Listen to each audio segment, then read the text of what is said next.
Saudara, salah satu tuntutan rakyat 17+8 adalah membebaskan demonstran yang ditahan. Polri pun dituntut bekerja profesional dan jangan sampai muncul suara-suara adanya kriminalisasi, misalnya terhadap aktivis. Kita akan mengulasnya di pagi hari ini bersama dengan Direktur Institute for Criminal Justice Reform atau ICJR, sudah bergabung bersama kami melalui sambungan daring. Ada Mbak Maidina Rahmawati. Kami juga akan mengulas bagaimana suara-suara yang muncul melalui media sosial bersama dengan peneliti senior Drone Emprit yang sudah hadir ke studio Orange Kompas TV. Sudah ada Pak Ian Kurniawan. Selamat pagi Pak Ian. Pagi Mbak. Ya, kemudian juga ada Mbak Maidina. Kemudian juga melalui sambungan daring pula sudah hadir Kabar Reskrim periode 2009 hingga 2011 Komjen Purnawirawan Ito Sumardi yang akan bergabung kemudian. Saya menyapa dulu Mbak Maidina. Mbak Maidina, selamat pagi, Assalamualaikum, apa kabar? Waalaikumsalam, pagi Mbak. Ya, saya ke Mbak Maidina dulu ya, Pak Ian ya. Ya, Mbak Maidina, ini kan kalau kita lihat ya, bagaimana ICJR khususnya melihat sejauh ini penanganan polisi terhadap demonstran yang ditahan. Walaupun kemarin kita sudah melihat Menko Yusril Iza Mahendra sudah mengatakan dan menjenguk para demonstran yang ditahan, tidak ada kekerasan, kemudian tidak ada bahkan tidak ada jeratan pasal makar di sana. Ya, sebenarnya dari awal kami juga mempertanyakan gitu ya respon Presiden sendiri yang menyebutkan bahwa ini sampai ke pasal makar, bahkan sampai dinarasikan di stigma sebagai melakukan tindakan terorisme. Padahal ya yang dilakukan masyarakat adalah penyampaian pendapat gitu ya. Dan kalau kita lihat elemen rusuh dan provokatifnya sendiri kan perlu ada investigasi gitu ya.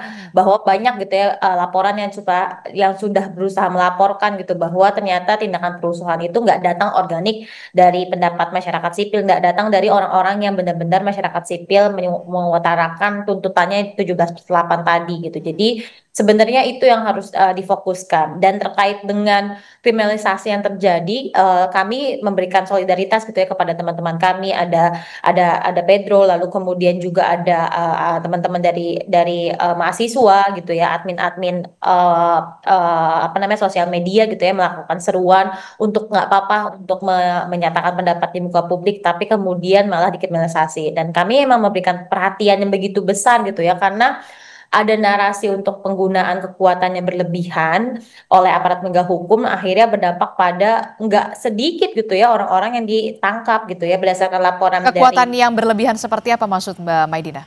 Ya, karena kan sebelumnya responnya disuruhkan untuk melakukan tindakan yang keras gitu. Kalau misalnya melakukan apa namanya memberikan tindakan keras dari aparat penegak hukum dari polisi gitu ya, utamanya untuk melakukan tindakan. Nah, akhirnya berdampak pada penangkapan yang sangat masif. Ada sekitar 3.000 orang yang dilakukan penangkapan, termasuk di dalamnya adalah anak gitu ya, yang kemudian jadi anak dalam berkonflik dengan hukum.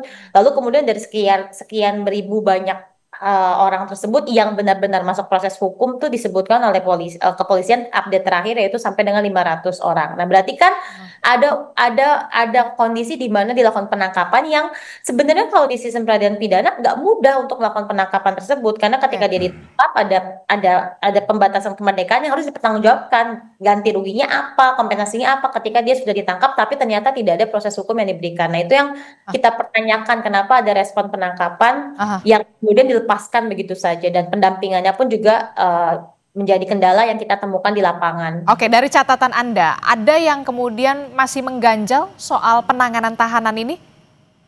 Sebenarnya masih mengganjal gitu ya, karena penggunaan pasalnya sendiri pun juga memberikan catatan gitu ya. Misalnya kami juga nge-highlight kemarin teman perempuan gitu ya, yang juga mengutarakan ekspresinya sebenarnya tuh enggak serta-merta bisa disebutkan sebagai ujaran kebencian terhadap institusi, karena nggak ada pasal 228 ayat 2 itu bisa ditujukan kepada institusi yang tidak berdasarkan identitas berbasis sara gitu ya. Teman perempuan kita gitu dituduh melakukan ujaran kebencian di pasal 28 ayat 2 Undang-Undang ITE, padahal Undang-Undang ITE itu tidak untuk melindungi institusi kepolisian. Terus kemudian narasi yang postingan gitu yang disampaikan beliau gitu ya, dianggap sebagai serangan terhadap institusi kepolisian, padahal kan kalau di ekspresi di demokrasi sendiri pun banyak yang artinya adalah berupa kiasan yang tidak harafiah yang harusnya direspon Oke. apakah benar akan mendampak pada penghasutan, kan ternyata enggak, tapi kemudian ini malah digunakan untuk melakukan kriminalisasi bahkan sampai level penangkapan dan penahanan yang sebenarnya pasalnya tidak layak untuk digunakan menjerat ekspresi Oke. warga sipil untuk menyuarakan suaranya. Oke, saya akan menyapa juga Pak Ito Sumardi. Selamat pagi Pak Ito, sudah bergabung bersama kami. Pak Ito, bisa mendengar suara di studio? Ya, selamat pagi ya. Oke, Jadi Pak Ito masih di mute, tampaknya audionya bisa dinyalakan lebih dulu. Maaf. Sorry, ini kok saya di mute. Oke. Enggak di mute. Saya coba. Baik, sambil menunggu itu tadi soal jeratan pasal Undang-Undang ITE berarti ya Mbak Maidina yang kemudian masih mengganjal di sana. Nanti kita juga akan membahas soal ini. Pak Ito sudah bisa bergabung? Sekarang bagaimana? Sudah bisa masuk suara saya? Oke, tapi sedikit kecil Pak Ito. Oh, kecil ya, coba saya. Oke, nanti kita akan perbaiki lagi. Nah, itu tadi banyak sekali sorotan mulai dari narasi dugaan kriminalisasi, kemudian jeratan pasal Undang-Undang ITE, begitu yang tadi sudah disinggung oleh Mbak Maidina dari ICJR. Saya ke Drone Emprit dulu, Pak Yan. Ya. Pak Yan, bagaimana di media sosial menyoroti ini semua, begitu ya, soal 17+8, termasuk juga soal banyak sekali demonstran yang kemudian ditahan, aktivis juga, begitu ya. Bagaimana sorotan ini? Jadi gini, jadi ada dua pendekatan yang biasanya kita lakukan. Pertama itu kita menggunakan analisis emosi. Di analisis emosi itu ada 4 yang menonjol dari isu ini, yaitu Apa saja? Yang pertama itu antisipasi. Antisipasi itu banyaknya publik yang masih curiga terkait dengan penanganan demonstran yang ditangkap, terus pola kekerasan yang dilakukan oleh aparat dan sebagainya. Terus yang kedua itu terkait dengan trust, dalam hal ini tapi negatif, jadi distrust. Gara-gara kecurigaan yang berlebihan ditandai dengan di lapangan ternyata betul, menciptakan distrust, ketidakpercayaan terhadap aparat. Terus yang ketiga itu joy sebetulnya. Publik ada juga yang mengapresiasi. Kenapa? Ketika pemerintah mendengar dari beberapa poin itu ada beberapa hal yang sudah terrealisasi itu. Terus yang keempat anger itu marah gitu kurang lebih. Nah, terus kalau kita bandingkan lagi dengan perbandingan antar isu itu ada hal yang kami highlight itu ternyata dari data 31 Agustus sampai 8 September itu isu Brimob tabrak ojol itu masih paling tinggi, Mbak. Oke, jadi padahal kejadian Brimob tabrak ojol itu tanggal 28 malam. Artinya sampai sekarang orang masih menceritakan, residunya masih ada. Dan masih menjadi sorotan di dan media masih sosial. menjadi sorotan di itu media di sosial. TikTok, X, atau kemudian di Instagram? Di hampir semua, Mbak, gitu. Oke. Nah, ini dia kita lihat ya bagaimana komparasi isu pasca demonstrasi. Sumbernya dari Drone Emprit, bisa dijelaskan. Ini ternyata Brimob tabrak ojol masih tinggi ya? Masih residu. 53 ya? Ya, kurang lebih seperti itu. Nah, kenapa bisa muncul kayak gitu? Pertama itu wajar mengingat kejadian Brimob tabrak ojol itu punya dua hal yang pemantiknya. Pertama itu sisi emosional dan kedua sisi sensasional. Terus kedua itu proses dari hukum terkait dengan para pelaku, dalam hal ini adalah para Brimob yang menjalani proses persidangan, kurang lebih seperti itu. Karena juga ada pembelaan gitu dan akhirnya menjadi percakapan tersendiri. Nah, ini bayangan saya, ini menjadi concern sebetulnya buat pemerintah, jadi pelajaran, lesson learn gitu, bahwa ketika menghadapi demonstran betul-betul pakai polanya itu yang persuasif. Jangan lagi ada yang namanya pola represif. Apapun pola represif begitu, pasti yang jadi salah itu aparatnya. Dan sentimennya negatif. Sentimennya negatif. Padahal bisa jadi aparat itu betul, misalkan ya. Karena kita kan nggak tahu realitanya gitu. Kita hanya lihat di media sosial. Makanya ini jadi pelajaran penting. Terus selanjutnya adalah terkait dengan tuntutan demonstran. Oke, kita akan lihat lagi isunya, komparasi isunya Komparasi selain isu. tabrak ojol, Brimob Nah, tabrak yang ojol, kedua itu komparasinya adalah soal tuntutan demonstran. Nah, di tuntutan demonstran juga ada yang menarik gitu. Menariknya apa?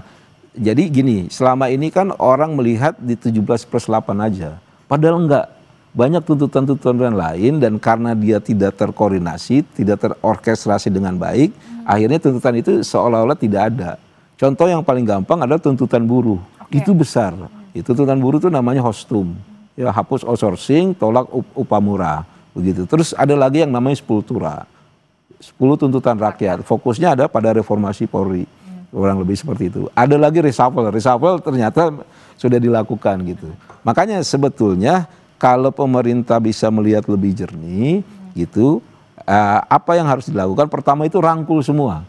Gitu. Minimal bahwa pemerintah mendengar itu terlihat oleh publik. Ya, terus kedua itu aksi. Nah, problemnya ini kan ini komunikasi sudah dilakukan, pemerintah terlihat sudah mendengar, aksinya nih yang agak kelamaan. Makanya dibilang karena masih delay gitu. Masih delay, dibilangnya Bapak simbolis aja nih gitu. Nah, itu yang sebetulnya ditunggu oleh mahasiswa. Oke, nanti gitu. kita juga akan bahas soal itu, soal di media sosial lainnya. Tapi saya ke Pak Ito dulu. Pak Ito, sudah bisa mendengar suara Risti di studio, Pak Ito? Bisa, tapi suara saya bagaimana sekarang? Aman, clear Pak Ito. Nah, ini tadi kita sudah melihat bagaimana dinamika di media sosial begitu ya soal Brimob tabrak ojol itu masih menjadi sorotan dan juga perbincangan baik itu di media sosial X, TikTok, Instagram, termasuk di portal-portal online, termasuk juga soal yang tadi disinggung oleh Mbak Maidina soal aktivis dan juga demonstran yang sampai saat ini masih ditahan. Nah, Anda melihatnya bagaimana? Apa yang perlu dilakukan oleh Polri? Jangan sampai kemudian terlihat terkesannya ini adalah sentimennya negatif begitu. Iya, baik Mbak. Terima kasih. Kebetulan saya juga sebagai salah satu penasihat ahli Kapolri di bidang hukum ya Mbak, di bidang hukum. Kami sejak kejadian itu secara maraton 4 hari seluruh penasihat hukum yang rata-rata dari pakar itu kita melakukan evaluasi. Evaluasi sangat menyeluruh dan sangat komprehensif. Jadi dari hasil evaluasi mungkin perlu kami sampaikan bahwa kita perlu memisahkan antara unjuk rasa dengan huru-hara atau kerusuhan. Karena kita menghargai daripada mungkin teman-teman ya mahasiswa yang melakukan unjuk rasa damai. Tapi kan ada pihak lain yang memanfaatkan sehingga kita lihat hasilnya adalah bagaimana mereka merusak fasum, fasos, dan lain sebagainya. Itu yang dilakukan oleh perusuh. Betul, perusuh. Nah, ini semua adalah untuk mengamankan mereka kita berdasarkan daripada CCTV maupun juga alat-alat dokumentasi yang kemudian dibahas secara detail oleh pihak penyidik. Kemudian mereka mengamankan. Setelah itu baru memilah-milah siapa yang masuk dalam memang bisa dimasukkan dikategorikan dalam pasal-pasal KUHP ya, misalnya pengerusakan, penghasutan dan lain sebagainya. Ini yang masih diamankan. Kemudian termasuk anak-anak Mbak ya. Anak-anak ini juga kita juga tidak sembarangan, tentunya Polri tidak mungkin akan sembarangan, dan ini kita evaluasi betul dan ada ruang ya, ada ruang apabila memang ada satu keberatan karena kan dari Komnas Perempuan, Komnas HAM, kemudian juga dari LBH, mereka semua mengawal. Semuanya mereka mengawal, diterima dengan tangan terbuka oleh Polri, sehingga nanti ada ruang kalau memang ada keberatan penetapan sebagai tersangka, kan kita punya namanya pra-peradilan. Sehingga proses hukum tetap harus berjalan, tidak semata-mata kita mengatakan itu sebagai kriminalisasi.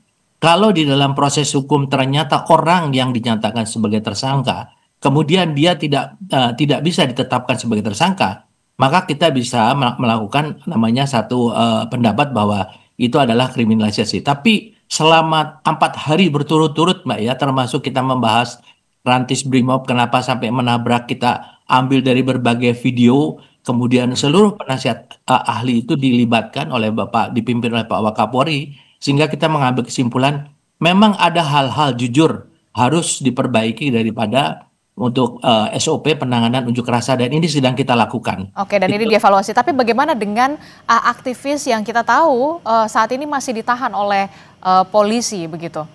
Ya, tentunya penahanan itu kan ada dasarnya. Ada dasar apakah alat-alat bukti yang dikumpulkan baik melalui video maupun daripada alat bukti lain. Tapi kan tadi saya sampaikan, kita membuka ruang kepada pihak misalnya penasihat hukum ataupun badan-badan yang mungkin ingin menyampaikan bahwa keberatan, kita tempuh jalur hukum, dan kita juga terbuka Mbak. Ada juga namanya RJ.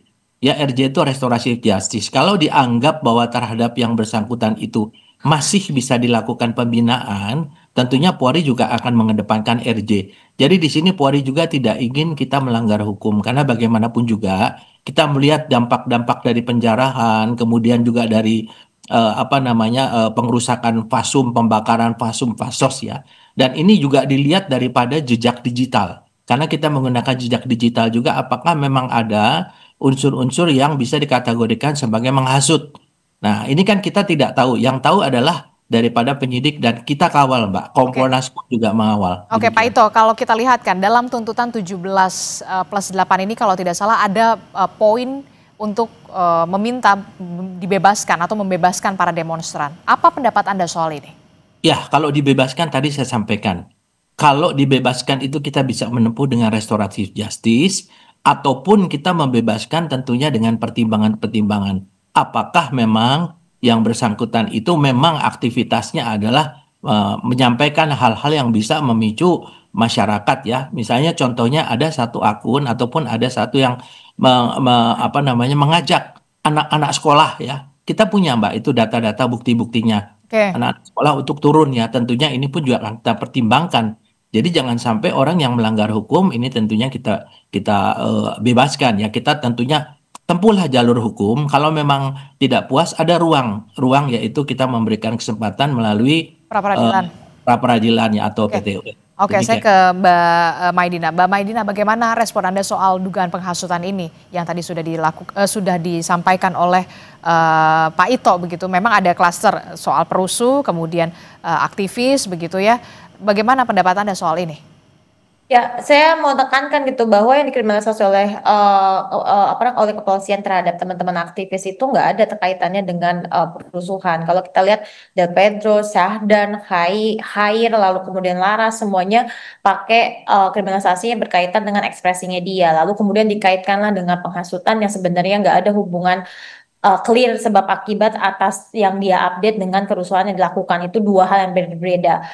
Demo tersebut, masifnya protes masyarakat tetap akan terjadi terlepas ada atau tidaknya updatean yang dilakukan oleh teman-teman dari aktivis-aktivis tersebut. Dan kalau kita lihat seperti yang saya tadi sudah paparkan gitu ya, apa yang di pasal yang digunakan tuh juga memang bertentangan gitu. Misalnya kayak Laras gitu tadi saya sampaikan gitu bahwa dia digunakan adalah pasal ujaran kebencian, padahal kita sama-sama tahu Kapolri juga udah punya edaran gitu ya bahwa ujaran kebencian itu hanya ditujukan pada identitas yang sifatnya melekat dan tidak bisa diubah mulai dari suku, agama, ras, dan identitas orientasi seksual gitu ya. Sedangkan institusi kepolisian gitu ya, institusi pemerintah gitu ya yang di berbagai ekspresi itu nggak bisa dilindungi dengan pasal-pasal terkait dengan ujaran kebencian. Nah, itu yang kita kritisi gitu bahwa kriminalisasi terhadap aktivis ini seolah dipaksakan, bahkan sekarang beredar juga gitu ya intimidasi yang dilakukan tidak dengan alat kepolisian, misalnya TNI yang bilang bahwa Ferry Irwandi juga akan ada potensi untuk dikriminalisasi dengan pencemaran nama baik, padahal pencemaran nama baik tidak pernah ditujukan untuk melindungi institusi kepolisian apalagi institusi pemerintah, sehingga kita perlu tegakkan lagi gitu bahwa ini memberikan iklim ketakutan di masyarakat. Kami gitu ya aktivis yang menyuarakan untuk nggak apa-apa nih untuk kita bersuara, nggak apa-apa untuk kita berdemo, jangan takut untuk berdemo, tapi kemudian ada ancaman-ancaman di mana kita bisa dikriminalisasi dengan pasal-pasal yang sama sekali tidak ditujukan untuk mengkriminalisasi upaya menghasut dan lain sebagainya. Nah, ini Oke. akan akhirnya menimbulkan iklim ketakutan di masyarakat gitu bahwa kok kita kayak nggak bisa berekspresi ya, kok kita nggak bisa berkonsen, termasuk juga bahkan yang digunakan pasal-pasal pencemaran nama baik yang nggak relevan untuk digunakan di konteks ini, dan dampaknya lebih masif lagi tuh ya, kayak misalnya Laras gitu ya, bahkan diungkit dia kerja di mana, afiliasinya mana, padahal dia simply adalah warga negara yang berpendapat dan dikriminalisasi dengan pasal yang sama sekali tidak ditujukan untuk mengkriminalisasi upaya menyampaikan pendapat di muka publik. Oke, Begitu. jawaban Anda Pak Ito. Ya, memang betul Mbak. Jadi kita ini kan negara hukum ya.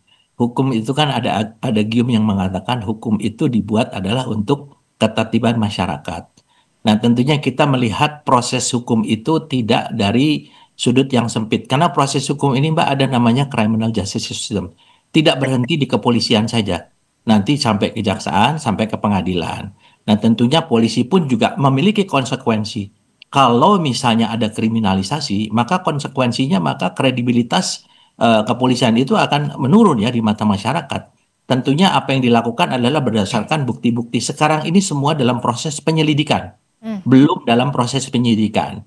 Nah, sehingga ini ada kemungkinan tadi saya sampaikan mungkin dengan pertimbangan tertentu bisa dilakukan restoratif justice. Bisa juga diteruskan sampai ke pengadilan, tapi kan ini kan satu proses hukum ya.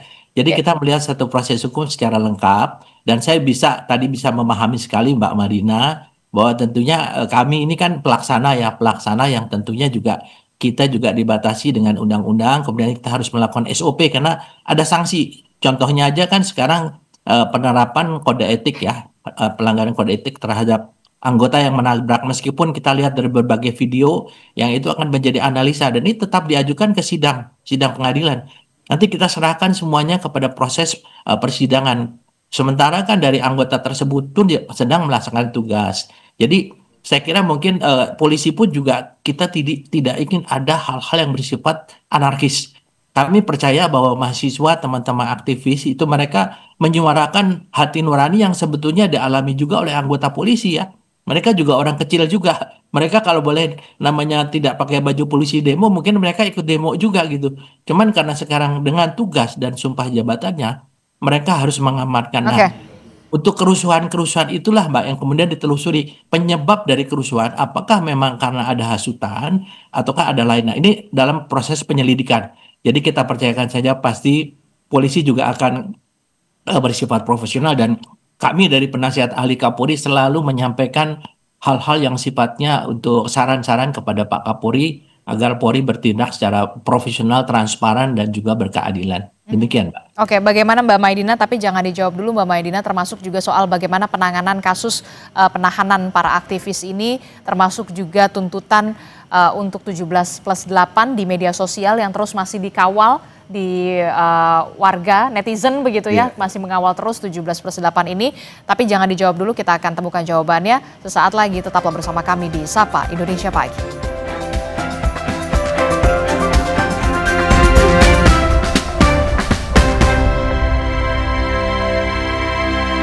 Aku coba Le Mineral, seger banget, nggak bikin enak sama sekali. Benar, karena Le Mineral dari pegunungan terpilih. Setiap tetesnya melewati lapisan batuan alami, membuat airnya lebih sehat, lebih segar. Kayak ada manis-manisnya. Le Mineral.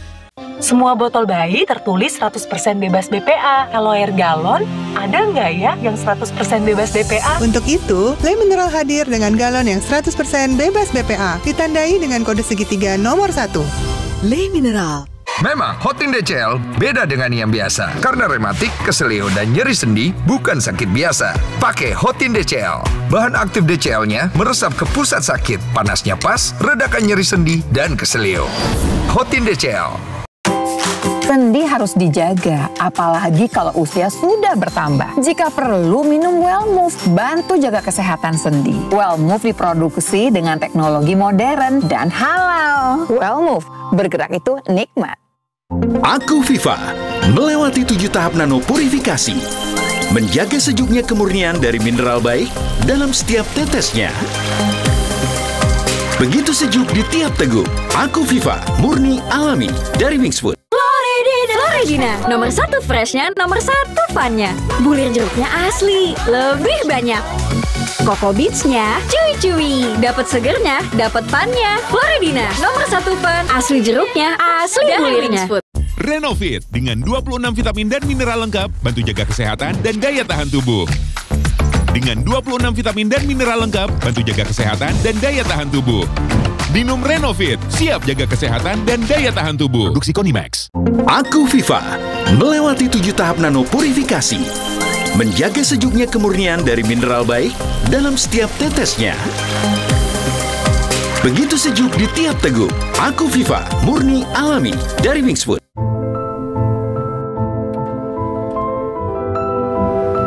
Every mile is a collection of new discoveries.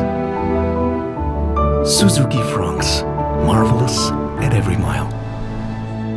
Pas aku coba Le Mineral, seger banget, nggak bikin enak sama sekali. Benar, karena Le Mineral dari pegunungan terpilih. Setiap tetesnya melewati lapisan batuan alami, membuat airnya lebih sehat, lebih segar. Kayak ada manis-manisnya. Le Mineral. Semua botol bayi tertulis 100% bebas BPA. Kalau air galon, ada nggak ya yang 100% bebas BPA? Untuk itu, Le Mineral hadir dengan galon yang 100% bebas BPA, ditandai dengan kode segitiga nomor 1. Le Mineral. Makan apa, Pak? gigi palsuku. Mau nasi uduk? Kacang dan ikan terinya keras, tanpa Poliden nggak bisa. Poliden perekat gigi palsu, gigitan dan daya rekat kuat hingga 12 jam dan mencegah terselipnya sisa makanan. Kalau mulut bisa ngomong, pasti minta Poliden. Kelebihan nggak baik, kekurangan juga nggak baik. Lebih baik cukup. Cukup sesendok Sari Kurma TJ. Cukup nutrisi, cukup zat besi, cukup energi. Sari Kurma TJ untuk semua kebaikan kurma Arab. Enak, halal, yakin. Penting untuk jaga kesehatan dimulai dari sekarang. Omehar, minyak ikan pilihan dari laut dalam. Suplemen omega 3 esensial, mini kapsul lebih mudah ditelan. Diproduksi dengan teknologi modern. Omehar, bantu jaga kesehatan tubuh kini dan nanti. Aku Viva melewati 7 tahap nano purifikasi, menjaga sejuknya kemurnian dari mineral baik dalam setiap tetesnya. Begitu sejuk di tiap teguk.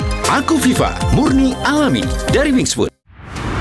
Harmonisasi bukan untuk menyeragamkan, tapi untuk merayakan keberagaman. Kompas TV haruslah juga jadi Indonesia Mini, seperti petuah pendiri Kompas Gramedia, Bapak Yakob Utama. 14 tahun Kompas TV berdiri, kami ingin ucapkan terima kasih kepada seluruh pemirsa setia Kompas TV. Kompas TV, independen, terpercaya.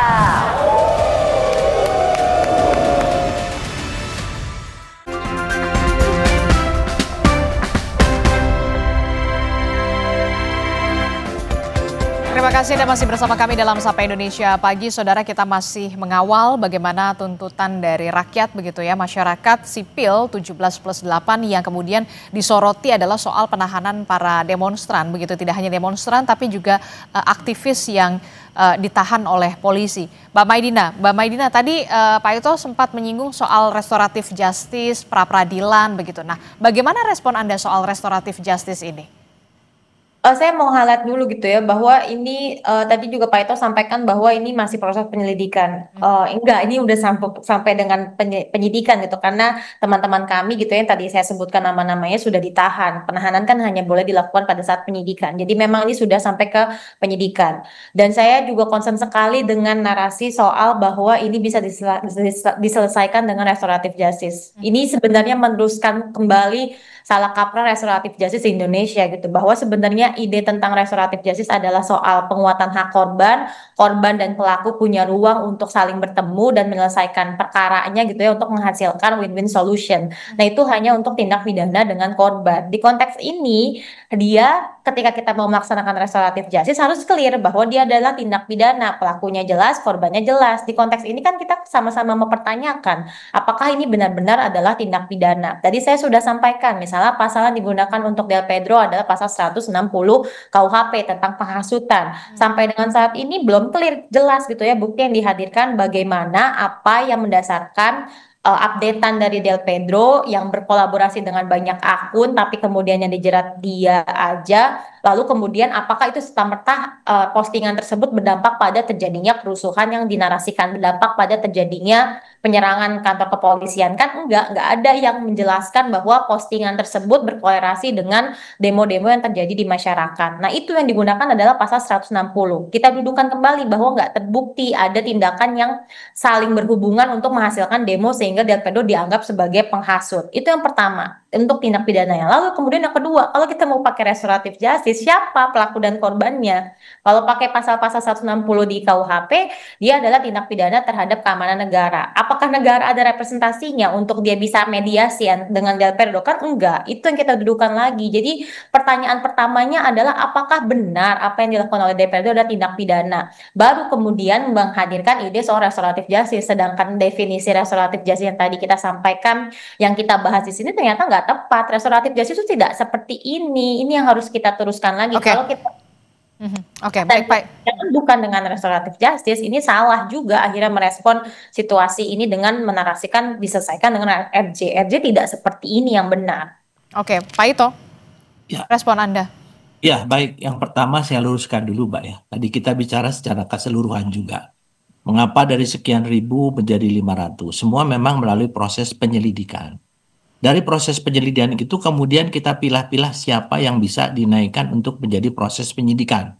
Ya, termasuk Pedro ini kan. Tentunya penyidik juga tidak sembarangan menetapkan tersangka karena kan dalam penyelidikan itu adalah mengumpulkan alat bukti. Sehingga alat bukti itu apakah memang memenuhi minimal dua alat bukti untuk dinaikkan menjadi penyidikan. Nah, kemudian pada saat perbincangan kemarin kami dalam merapat dengan Bapak Wakapolri langsung untuk membahas masalah ini, maka kita pertimbangkan ya, kita pertimbangkan karena langkah apa yang bisa kita lakukan. Kalau mengatakan penghentian penyidikan tentunya kan berarti ada alat bukti yang tidak mencukupi. Nah, kalau tidak, memang kita teruskan ke pengadilan dengan catatan tadi masih ada ruang untuk kita melakukan pra peradilan ya atau PT UN mungkin ya. Nah, kemudian yang kedua Mbak, bahwa sekarang kan Polri ini sedang melakukan revisi ya SOP besar-besaran dengan melibatkan Komnas HAM, kemudian beberapa pakar dari penasihat ahli yang memang di bidang ilmu masing-masing supaya nanti SOP yang akan kita terapkan ke depan tidak ada lagi potensi adanya pelanggaran HAM. Nah, sekarang kalau untuk masalah penanganan hukum ini menurut saya sekarang kan penyidik yang paling tahu ya. Saya juga tidak tahu materi penyidikan, saya tidak tahu. Saya kira kita semua di sini tidak tahu. Nah, kita mungkin untuk masalah ini kalau untuk pihak yang saat ini ditetapkan sebagai tersangka, marilah kita didampingi dengan penasihat hukum dan bisa menyampaikan hak-haknya untuk harus dihormati oleh penyidik ya. Jadi kita juga berharap, mungkin saya tadi sependapat ya. Oke. Termasuk juga yang juga jadi sorotan hari ini adalah soal bagaimana Menteri Koordinator Bidang Hukum, HAM, Imigrasi dan Pemasyarakatan Yusril Iza Mahendra yang kita lihat menjenguk aktivis begitu ya, Del Pedro begitu di tahanan di sel begitu. Termasuk juga ada 68 orang yang juga sudah ditahan buntut dari rentetan aksi demo di Jakarta. Apa yang kemudian menjadi concern juga dari Menko dan juga polisi terkait dengan ini?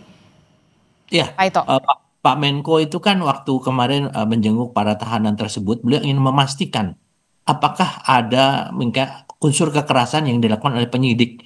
Karena kalau itu ada, berarti ada satu risiko bahwa korban itu tentunya harus mendapatkan perlindungan. Bahkan kalau perlu harus dilepaskan ya, karena ada pelanggaran HAM ya oleh anggota kepolisian. Nah, setelah dilihat bahwa yang dilakukan adalah sesuai dengan ketentuan, tidak ada unsur kekerasan, tentunya Pak Menko juga waktu kemarin itu mengarahkan kepada penyidik bahwa mereka harus betul-betul bisa membuktikan ya, bisa membuktikan tuntutan yang disampaikan kepada mereka dalam statusnya sebagai tersangka. Itu Pak Menko menyampaikan dan juga beliau juga menyampaikan masih ada ruang kalau memang ada keberatan dari pihak yang ditersangkakan itu adalah tadi bisa digunakan mungkin melalui pra peradilan yang tentunya itu hak mereka dan Polri harus mematuhi untuk itu ya. Tapi kalau tidak, tadi saya sampaikan bahwa untuk masalah penanganan hukum kan polisi bukan di polisi saja dalam criminal justice system ini ada polisi, ada jaksa sampai pengadilan ya. Saya kira mungkin itu yang mungkin kita perlu untuk taati bersama, termasuk kepolisian ya. Kepolisian kalau memang hasil pra peradilan mengatakan mereka harus lepaskan, ya tidak ada alasan meskipun kita menganggap bahwa ada unsur-unsur pidana yang memenuhi. Saya kira itu kita pun akan mengawal Mbak, kita akan mengawal dan kemarin komitmen Pak Kapolri yang disampaikan kepada kami adalah agar penasihat ahli Kapolri ini betul-betul memberikan masukan yang sifatnya adalah jangan sampai Polri ini menjadi satu objek yang melakukan tindakan pelanggaran hukum juga. Demikian, Mbak. Oke, Mbak Maidina, apa yang kemudian Anda bisa sampaikan di sini? Ternyata penahanan aktivis ini menjadi atensi juga dari Menko Yusril Iza Mahendra. Apa yang ingin Anda sampaikan? Kembali lagi sih seharusnya juga Pak Menko bisa melihat gitu ya, tidak hanya treatment terhadap teman-teman aktivis yang ya jelas gitu ya nggak dilakukan kekerasan karena spotlightnya sangat besar ke teman-teman aktivis, kita melakukan pendampingan setiap harinya jelas gitu ya treatmentnya benar, tapi harusnya Pak Menko bisa ngejelasin juga gitu kenapa dasar-dasar kenapa akhirnya teman-teman aktivis ini kemudian ditahan. Bahkan kalau saya boleh highlight lagi kembali lagi saya bahas gitu ya bahwa penangkapannya pun juga tidak perlu karena harusnya Pedro sempat dipanggil 2 kali terlebih dahulu kalau kita baca KUHAP gitu ya, perlu dipanggil terlebih dahulu 2 kali, kalau 2 kali tidak hadir ke pemanggilan tersebut baru bisa dilakukan penangkapan. Nah, proses itu saja tidak dilalui. Pedro kemudian ditangkap tiba-tiba, lalu kemudian dijerat dengan tindak pidana yang tadi saya uraikan, ternyata tidak memenuhi unsur-unsur pidananya, lalu kemudian diberlakukan penahanan terhadap dia simply karena ancaman pidananya di pasal 160 KUHP itu di atas 5 tahun. Padahal kalau kita lihat di syarat-syarat penahanan tuh spesifik banget gitu ya. Apakah Pedro punya tendensi melarikan diri? Dia aja nggak tahu, dia aja akan di sini gitu. Jadi banyak mendampingi demonstran, gimana dia bisa melarikan diri? Dia banyak menandatangani surat kuasa untuk memberikan pendampingan. Gimana dia bisa melarikan diri? Jadi itu sih harus dilihat rangkaiannya gitu. Kembalikan lagi bahwa yang dilakukan Pedro adalah ekspresi masyarakat sipil yang sama-sama jengah dengan banyak catatan di pemerintahan, dan dia tidak serta-merta melakukan penghasutan karena demo ini akan terjadi terlepas dari Pedro mengupdate atau tidak di Instagramnya. Dan yang ketiga gitu, kalau misalnya Pedro bisa dijerat dengan demikian, berarti kita semua akan takut untuk berpendapat. Apakah kita menjadi bangsa yang saling menakutkan satu sama lain untuk menyatakan ekspresi kita, kritik kita terhadap kinerja pemerintah. Nah itu yang kita dudukan kembali nih, jangan kemudian berfokus pada treatmentnya bagus kok, nggak ada kekerasan dan lain sebagainya. No, bukan itu fokus kita. Apakah dari awal memang harus dilakukan penangkapan dan penahanan terhadap teman-teman aktivis? Dan tadi saya uraikan teman-teman yang lain pun dengan pasal-pasal yang tidak tepat sama sekali untuk menjerat ekspresi sah dari warga negara ini. Gitu. Saya ke Pak Ian dari Drone. Di media sosial juga kan netizen kemudian masyarakat juga masih mengawal tuntutan 17+8 ini, termasuk soal reformasi Polri yang kemudian menjadi sorotan juga begitu. Apa yang ingin Anda sampaikan sorotan-sorotan 17+8 ini yang kemudian harus segera disuarakan atau didengar begitu ya, didengar oleh Polri salah satunya. Ya, jadi kalau belajar dari kejadian di tanggal 25, 28, terus Brimob Tabak Ojol dan sampai hari ini gitu, kalau kita pakai analisa asosiasi masih terlihat jelas bahwa Polri itu identik dengan tindakan represif. Padahal itu bertentangan sekali dengan moto dari Polri itu sendiri, melindungi dan mengayomi. Nah harapannya dari kejadian ini, dari data yang ada ini, kita bisa buat sebuah strategi gitu atau langkah konkret bagaimana menunjukkan ke publik bahwa Polri itu melindungi dan mengayomi. Sebetulnya nggak susah-susah banget Mbak ya. Contohnya gini, yang sudah dipastikan bahwa itu perusuh itu di highlight, tunjukkan tindakan tegas. Terus terkait dengan para aktivis itu dibuka ruangnya diskusi. Tujuannya adalah untuk menunjukkan bahwa Polri itu mendengar. Sisi mengayominya itu muncul. Jadi aktivis itu jangan dikriminalisasi dulu, tapi diajak ngobrol. Tunjukkan bahwa ini loh, kita punya saksi dan bukti, Anda juga di aktivis punya saksi dan bukti. Tunjukkan itu ke publik gitu. Kesan mengayomi bahwa polisi itu merangkul nanti akan terlihat Mbak. Kalau ini kan enggak nih. Kalau kita simak dari tadi ini kan dari Mbak Maida, Pak Ito, ini kan masih polanya kan pola narasi kontra narasi gitu. Buat publik yang menonton, wah ini mah masih berantem aja gitu. Padahal kesan yang mau kita bangun kan ini kan sama-sama anak bangsa. Tadi ada tuh pesan Pak Ito yang bagus. Kalau polisi itu bisa dia lepas baju itu, dia juga pengen ikut kok gitu. Bahwa keadaan sekarang ini memang lagi nggak baik-baik aja gitu. Ini butuh kebersamaan gitu. Nah dalam hal ini kan perlu satu sama lain tuh saling mengisi. Gak bisa kalau yang satu pendapatnya gini, yang satu pendapatnya gini. Kita harus cari jalan tengah. Tujuan kita sebetulnya simpel kok. Bagaimana sekarang negara ini stabil, gitu. Bagaimana ini kelas menengah yang sudah besar ini sekarang lagi pada teriak, gitu. Dan itu sebetulnya di tuntutan 17+8 itu harusnya itu yang didahulukan, begitu. Karena kalau kita terjebak pada pola yang bersifat noise saja, ditakutkan nanti ini akan berpolemik terus, ya. Harga saham jatuh, analisa fundamental kita secara ekonomi itu payah. Bayangkan Mbak, kemarin itu udah ada Mbak, ekonomi itu udah pada gerah, sudah ada 7 desakan darurat ya dari para ekonom terkait dengan situasi kayak seperti ini gitu. Nah harapannya ke depan itu yang demo terus demo gitu, terus tetap bisa menyuarakan aspirasinya. Tetap menyuarakan aspirasi, terus pihak polisi udah keren tuh polisi, dia tidak akan represif lagi dan dia akan tetap tegas pada wilayah yang akan melakukan huru hara, rusuh. Jadi polisi akan tunjukkan ini wilayah demo, ini wilayah huru hara. Kalau nanti ke depan publik bisa melihat, saya yakin nanti apresiasi positif terhadap Polri itu akan muncul. Kurang lebih seperti itu. Tapi secara general untuk 17+8 apa yang bisa dilakukan oleh pemerintah begitu, tidak hanya Polri, pemerintah secara menyeluruh begitu ya, untuk bisa tidak hanya mendengar tapi kemudian ada aksi nyata yang bisa dilakukan, karena 17+8 ini kan tidak main-main ya, banyak juga begitu ya tuntutannya, banyak sekali. Jadi gini, kalau dilihat dari data lagi Mbak, ya, yang menarik itu kan sebetulnya ini yang teriak ini masyarakat kelas menengah. Betul. Gitu, masyarakat kelas menengah dibagi dua Mbak, ada yang mereka aktif menggunakan medsos itu untuk bekerja, contoh misalkan ojol gitu, ada juga yang aktif menggunakan medsos itu untuk bersuara gitu. Nah, untuk masyarakat yang aktif menggunakan medsos untuk bekerja itu ojol. Yang jadi pertanyaan, apakah kita sudah menyampaikan, ya, sudah memenuhi misalkan aspirasi dari kawan-kawan ojol? Kan belum sampai saat ini, gitu. Terus kedua dari buruh juga, buruh itu kan bagian dari kelas menengah, menengah ke bawah ya, gitu. Apakah aspirasi teman-teman buruh sudah tersampaikan? Itu kan juga belum, gitu.